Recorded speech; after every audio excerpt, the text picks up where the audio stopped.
Morning to all of you. आज के इस वीडियो लेक्चर में हम आपके साथ पॉलिटिकल साइंस के एक बहुत ही फेमस थिंकर पर डिस्कशन करने जा रहे हैं। और इस थिंकर का नाम लगभग ऑलमोस्ट सभी लोगों ने सुना होता है, दैट इज़ योर सुकरात और सोक्रेटिस। जहाँ तक पॉलिटिकल साइंस या पॉलिटिकल फिलॉसफीज़ का प्रश्न है, एक बहुत ही फेमस और बहुत ही इम्पॉर्टेंट कंट्रीब्यूटर रहे हैं ये पॉलिटिकल फिलॉसफी में। और इनकी जो फिलॉसफीज़ हैं वो आज भी उतनी ही रेलेवेंट हैं और आने वाले दिनों में भी उतनी ही रेलेवेंट रहेंगी जब इन्होंने ये बात बोली। अगर हमें सुकरात के बारे में पढ़ना है, सोक्रेटिस के बारे में पढ़ना है, तो जनरली एक्चुअली में इनके द्वारा लिखी गई कोई ऐसा बुक हमको नहीं मिलती, क्योंकि इन्होंने जो भी थ्योरीज़ दी हैं उसको बेसिकली इन्होंने कंपाइल नहीं किया। तो अगर आपको इस थिंकर के बारे में पढ़ना है तो आपको इनके जो स्टूडेंट रहे हैं प्लेटो, बेसिकली हमको प्लेटो के बारे में पढ़ना पड़ता है। जब हम प्लेटो की बुक रिपब्लिक को पढ़ते हैं तो उसमें बहुत इंपॉर्टेंट प्लेयर हैं सुकरात। तो सुकरात के बारे में हमको फिर वहाँ से नॉलेज मिलती है कि इन्होंने क्या बोला और क्या नहीं बोला। देखिए, जब भी किसी पॉलिटिकल थिंकर को पढ़ा जाता है तो पॉलिटिकल थिंकर को पढ़ते समय उसकी फ़िलॉसफीज़ को समझने के लिए हमको इस बात को समझना पड़ता है कि वो जो पर्सन है, जब उसने अपनी फ़िलॉसफी दी है तो किस कंडीशन में उसने वो फ़िलॉसफी दी, किस सर्कमस्टांसेस में उसने वो फ़िलॉसफी दी है। क्योंकि एक कंडीशन, एक सर्कमस्टांसेस और जो सिचुएशन होती है उसका बहुत इम्पैक्ट पड़ता है एक पर्सन के माइंड पर, और तब वो वहाँ से अपनी थिंकिंग को, अपने थॉट्स को, अपने फ़िलॉसफीज़ को देता है।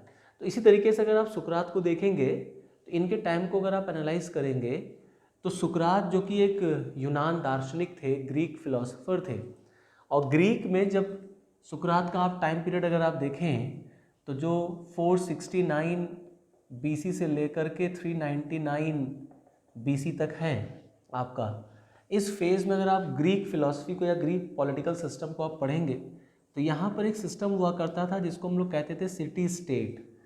सिटी स्टेट का मतलब होता है एक जो नगर हुआ करते थे वो उस समय अपने आप में एक राज्य हुआ करते थे, और सिटी स्टेट्स पूरा एक ग्रीक जो देश हुआ करता था वो कई नगर राज्यों में डिवाइड था।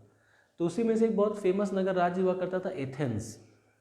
उसी एथेंस से रिलेटेड है ये, और इन्होंने अपनी फ़िलॉसफीज़ में बेसिकली, इन्होंने अपनी बातों में बेसिकली एथेंस में उस समय जो परेशानियां थी, जो प्रॉब्लम्स थी पॉलिटिकल सिस्टम में, उस पर इन्होंने हिट किया, और वहाँ से फिर वो डिबेट्स निकल के आए और इनकी फ़िलॉसफी सामने निकल के आई, जिसको हम लोग प्लेटो के रिपब्लिक में पढ़ते हैं कि एक्चुअली में सुकरात किस बात पर फोकस कर रहे थे, वो क्या कहना चाह रहे थे। तो सुकरात का जो सबसे मेन एम था वो बेसिकली एक आइडियल स्टेट बनाना चाहते थे, एक आदर्श राज्य बनाना चाहते थे, और उन्होंने एथेंस की कुछ प्रॉब्लम्स को हाईलाइट किया। तो वो सुकरात का एक सबसे बेसिक जो उनका कैरेक्टर ये था कि वो एक नोमैडिक टाइप वाले पर्सन थे, मतलब वो घूमते फिरते रहते थे, और जनरली 2 आदमी, 3 आदमी, 10 आदमियों के साथ बैठ करके किसी ना किसी बात पर, किसी ना किसी प्रॉब्लम पर डिस्कशन करते थे। तो जो प्रेजेंट टाइम में कोई भी प्रॉब्लम हुआ करती थी उस पर वो उनकी राय पूछते थे, और फिर उसके बाद वो उसका काउंटर करते थे और अपने व्यूज़ देते थे कि नहीं ऐसी बात नहीं है, ऐसा है। तो सुकरात ने जो भी फिलॉसफीज़ दी हैं वो बेसिकली एथेंस के पॉलिटिकल सिस्टम के ऊपर एक तरीके से अटैक है कि एथेंस में जो पॉलिटिकल सिस्टम है उसको हमें दूर करना है। तो एथेंस का पॉलिटिकल सिस्टम ये था कि उस समय एक डेमोक्रेटिक सिस्टम वहाँ हुआ करता था, बट जो डेमोक्रेसी या जो डेमोक्रेटिक सिस्टम आज का है उस तरीके का नहीं था। और उस डेमोक्रेटिक सिस्टम की सबसे बड़ी प्रॉब्लम ये थी कि बहुत करप्शन उस डेमोक्रेटिक सिस्टम में था, और इसीलिए आप देखेंगे सुकरात जो है वो डेमोक्रेसी को जो है वो बहुत प्रमोट नहीं करते हैं। वो डेमोक्रेसी के एक बहुत बड़े क्रिटिक माने जाते हैं, क्योंकि उनका मानना था कि लोकतंत्र में कभी कभी ऐसा भी हो जाता है कि एक अनक्वालिफाइड पर्सन, एक इनएलिजिबल पर्सन जो है वो इलेक्ट होकर के हाईएस्ट पोस्ट पे चला जाता है, और फिर वो वहाँ से अच्छी पॉलिसीज़ नहीं बनाता जिससे कि हम अच्छे राष्ट्र का, अच्छे देश का, अच्छे सोसाइटी का हम निर्माण नहीं कर पाते। तो इसी सारी चीज़ों को लेकर के सुकरात लोगों से मिलते थे और राय पूछते थे, उनकी डिस्कशन किया करते थे। और उनका भी ये मानना था कि सोसाइटी में हमेशा डिबेट और डायलेक्ट्स होने चाहिए। डिबेट और डायलेक्ट्स होने से ही कुछ चीज़ें आगे निकलती हैं और एक अच्छा रास्ता निकल के आता है। तो सुकरात की जो सबसे इम्पॉर्टेंट थ्योरी थी वो बेसिकली थ्योरी ऑफ नॉलेज थी, ज्ञान। तो सुकरात का ये मानना था कि एक्चुअली में जो ये लाइफ हमको मिली हुई है इसका पर्पस क्या है। तो सुकरात के पहले के जो भी थिंकर्स थे, जिनको हम सोफिस्ट कहते हैं, बेसिकली एक पेड टीचर्स का ये ग्रुप हुआ करता था, तो उनका जो एम होता था वो लाइफ के एलिमेंट्स को जानने पे ज़्यादा वो इंटरेस्ट शो करते थे कि जो ये लाइफ है इसके एलिमेंट्स क्या हैं। तो लाइफ के एलिमेंट्स पे वो ज़्यादा हिट करते थे, लेकिन सुकरात ने लाइफ के एलिमेंट्स पर हिट नहीं किया। सुकरात का मानना था कि लाइफ का पर्पस क्या है। बेसिकली एक व्यक्ति को ये जानना बहुत ज़रूरी है कि उसके लाइफ का पर्पस क्या है।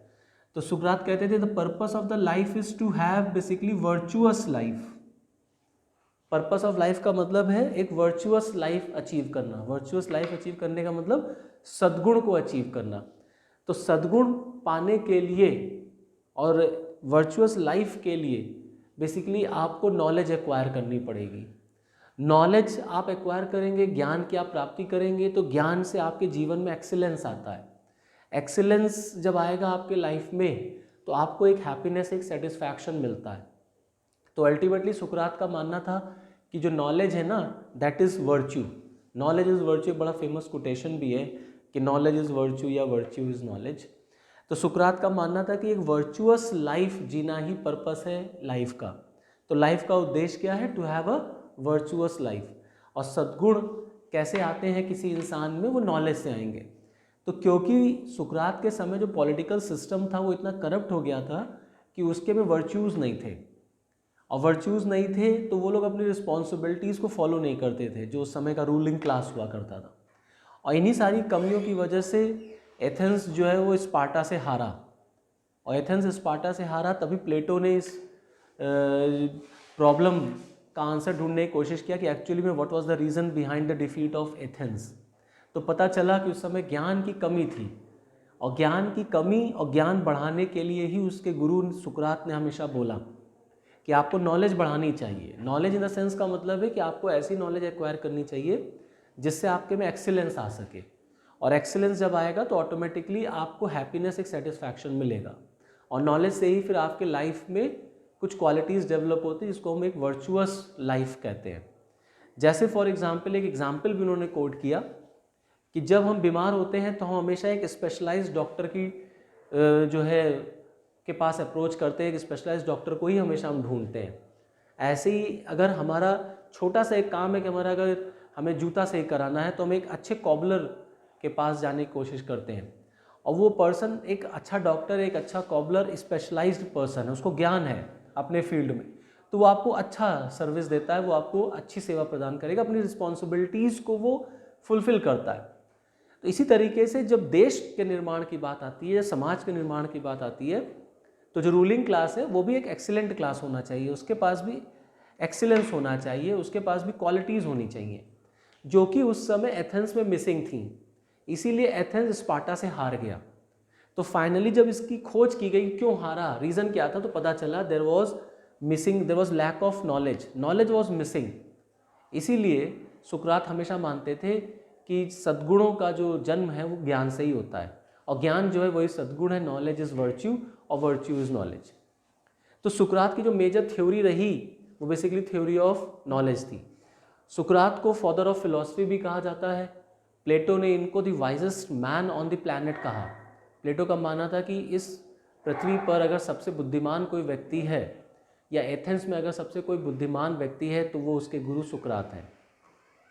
सुकरात की जो फिलॉसफीज़ रही हैं उनको अगर आप देखेंगे तो सुकरात की फिलॉसफीज़ के 3 मेन पिलर्स थे। जैसे फॉर एग्जांपल सबसे पहला पिलर सुकरात की फिलॉसफी का यह रहा कि उन्होंने तर्क विद्या पर फोकस किया। Now what is tarka vidya? Tarka vidya means to have a dialect. Dialect का मतलब होता है डिस्कशन। तो इनका ये मानना था कि हमेशा आपको डिबेट्स पे फोकस करना चाहिए। एक अच्छा टीचर वो होता है जो अपने स्टूडेंट्स के बीच में डिबेट कराता है। तर्क विद्या होनी चाहिए, काउंटर होना चाहिए, सिंथेसिस और एंटी सिंथेसिस होना चाहिए।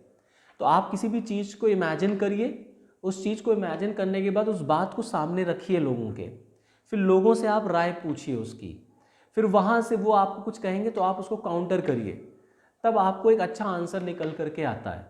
और इस बात की आपको परवाह नहीं करनी चाहिए कि मेरा जो आर्ग्यूमेंट है या मेरा जो कंक्लूजन होगा वो एक्सेप्ट हो जाने पर क्या रिएक्शन होगा, मतलब आपको रिजल्ट की टेंशन नहीं होनी चाहिए।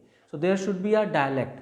इसीलिए आप देखेंगे सुकरात जो हुआ करते थे वो हमेशा घूमते फिरते रहते थे और लोगों से मिलते रहते थे और लोगों के बीच में डिबेट्स हुआ करती थी उनके साथ, उनके स्टूडेंट्स के बीच में उनके साथ, तो फाइनली वो एक कंक्लूजन निकालते थे। तो सुकरात की थ्योरीज़ का या सुकरात के प्रिंसिपल्स का सबसे पहला इंपॉर्टेंट कंपोनेंट था टू हैव अ डायलॉग। तो उनका ये मानना था कि डायलॉग से ही हम एक अच्छे कंक्लूजन तक निकल सकते हैं। फिर सुकरात ने एक थ्योरी दिया दैट इज नोन एज प्रयोजन मूलक व्याख्या या प्रयोजन मूलक सिद्धांत। प्रयोजन मूलक सिद्धांत का मतलब होता है कि मोटिव जो आपके होते हैं, जो आपकी लाइफ है, वो बेसिकली एक ही चीज़ से डिटरमाइन नहीं होती। नंबर ऑफ फैक्टर्स आपकी लाइफ को डिटरमाइन करते हैं। फिजिकल नीड ही आपकी लाइफ को, मेटेरियलिस्टिक नीड्स ही आपकी लाइफ को डिटरमाइन नहीं करते। तो सुकरात का मानना था एक व्यक्ति के जीवन को उसके उद्देश्य, एम, ऑब्जेक्टिव, विजन, आपका मिशन, ये सारी चीज़ें डिटरमाइन करती हैं। इसीलिए लाइफ का पर्पस पता होना बहुत ज़रूरी है। और लाइफ का पर्पस ये नहीं है जान लेना कि लाइफ किससे मिल करके बनी है, जैसे उस समय के बायोलॉजिस्ट या फिजिस्ट जो थे वो कोशिश किया करते थे जानने की। तो सुकरात का मानना था कि जो जीवन है उसका उद्देश्य पता होना चाहिए। और अकॉर्डिंग टू सुकरात जीवन का जो उद्देश्य है वो ज्ञान की प्राप्ति करना है, वर्च्यूज़ को, सद्गुणों को अचीव करना है, to have a virtueful life और to have a virtuous life. इसी तरीके से सुकरात का जो थर्ड इम्पॉर्टेंट कंपोनेंट था उनकी फिलॉसफी का, उनकी थ्योरी का, that is the use of geometry, use of shapes. तो वो कहते थे कि शेप्स का इस्तेमाल करके, ज्योमेट्री का इस्तेमाल करके हम एक अच्छे कंक्लूजन तक पहुंच सकते हैं। जैसे फॉर एग्जांपल अगर हम एथेंस की बात करें उस समय के, तो सुकरात का मानना था कि एथेंस में बहुत बुराइयां जरूर हैं, लेकिन एथेंस एक आइडियल स्टेट बनाने के लिए एक एग्जाम्पल सेट कर सकता है। जैसे ज्योमेट्री में अगर हमने एक रफ, मान ली सपोज करिए हमने एक रफ ट्रायंगल बनाया या हमने एक रफ सर्किल बनाया, तो ये इमेज हमारी अच्छी नहीं है, ये हम जानते हैं। उसी तरीके से हमको ये पता है कि एथेंस जो है वो बहुत कमियों को फेस कर रहा है, उसके में सब कुछ अच्छा नहीं है। राजा करप्ट है, सिस्टम करप्ट है, पॉलिटिकल सिस्टम करप्ट है, लोग करप्ट हैं। लेकिन ये एथेंस जो एक करप्ट, जो एक बीमार राज्य है, वो एक अच्छे राज्य का एग्जाम्पल सेट कर सकता है। जैसे एक खराब फिगर एक अच्छे फिगर को रिप्रेजेंट कर सकता है, एक खराब फिगर से हम अच्छे फिगर की तरफ मूव कर सकते हैं। एक अच्छे फिगर के हम डायमेंशंस को, उसके सरकमफ्रेंस को, उसके एरिया को हम निकाल सकते हैं। तो एक खराब फिगर से अच्छा फिगर तभी जाएगा जब आपको ज्योमेट्री वगैरह का यूज़ करना पता होगा। तो एथेंस की इन सारी कमियों को लेकर के सुकरात ने अपने कुछ व्यूज़ रखे। फाइनली जो सुकरात का मेन मोटिव था वो बेसिकली एक आइडियल स्टेट बनाना था, जो आगे चल करके हम प्लेटो के रिपब्लिक में भी देखते हैं कि प्लेटो का मोटिव भी जो था वो एक आइडियल स्टेट, एक आदर्श राज्य बनाना था। इसलिए सुकरात की थ्योरी का एक बड़ा फेमस लाइन है that is knowledge is virtue और वर्च्यू इज़ नॉलेज। इस पे कई बार एग्जाम में लिखने को भी आ चुका है। आगे की क्लासेस में हम लोग किसी और थिंकर पर फिर मिलेंगे, तो उसको भी डिस्कस करेंगे। तब तक के लिए थैंक यू।